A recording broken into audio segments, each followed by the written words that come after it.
Okay. What stood out to me was a parent's desire and their passion to make sure that the story of Alex was told.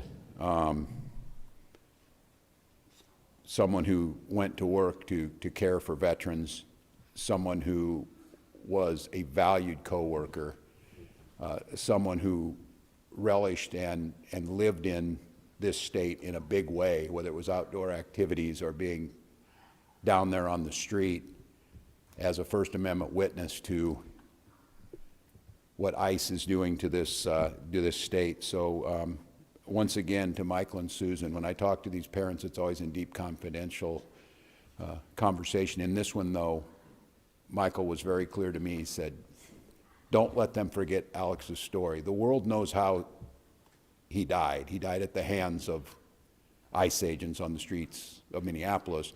They want us to make sure we said how he lived. So to Michael and Susan, our deepest sympathies, but you have my commitment to continue to tell that story.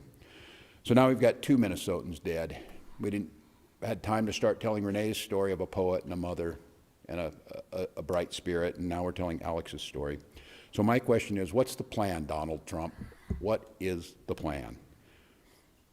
What do we need to do to get these federal agents out of our state? You thought fear, violence, and chaos is what you wanted from us, and you clearly underestimated the people of this state and nation. We are tired, but we're resolved. We're peaceful, but we'll never forget. We're angry, but we won't give up hope. And above all else, we are clearly unified. If it was the intention of Donald Trump to make an example of Minnesota, then I'm damn proud of the example that the world's seeing.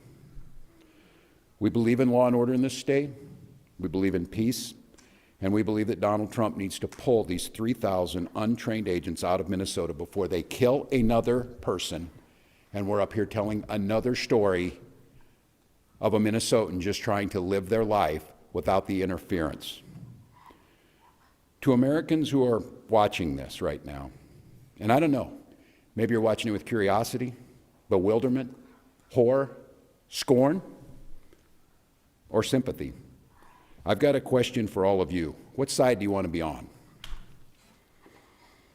The side of an all-powerful federal government that can kill, injure, menace, and kidnap its citizens off the streets? Or on the side of a nurse at the VA hospital who died bearing witness to such government? Or the side of a mother whose last words were, "I'm not mad at you"? The side of tens of thousands of peaceful citizens who showed up to march when the wind chill was 40 below because they love this state and they love this country. You're allowed to decide at any point that you're not with this anymore. If you voted for this administration, heck, even if you thought Operation Metro Surge was a good idea, sounded like the thing to do a month ago, you're still allowed to look at what's happening here in Minnesota and say, this isn't what I voted for and this isn't what I want. I ask you not to stand by idly. Speak out, share what you're seeing, and urge others to put politics aside. We're no longer having a political debate, we're having a moral debate. We all want secure borders and immigration enforcement that prioritizes criminals. And I want to thank the press, especially the local press, who has done a deep dive to show that's exactly what Minnesota does. But what you're seeing is not common sense, lawful, or humane enforcement. That's not what this occupation is about.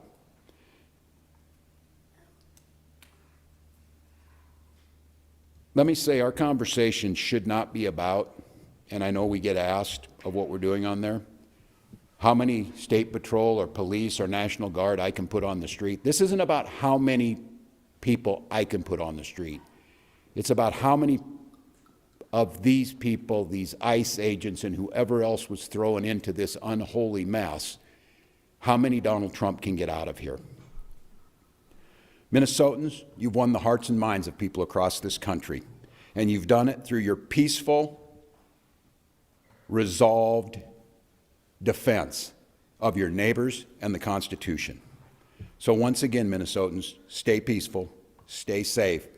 Change is coming and we can feel it. But this fight still goes on.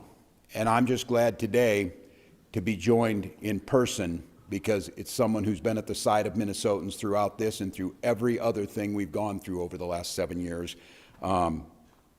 Someone who we describe as the people's lawyer, someone who is fighting this battle for the Constitution, for the safety of Minnesotans in courts every single day.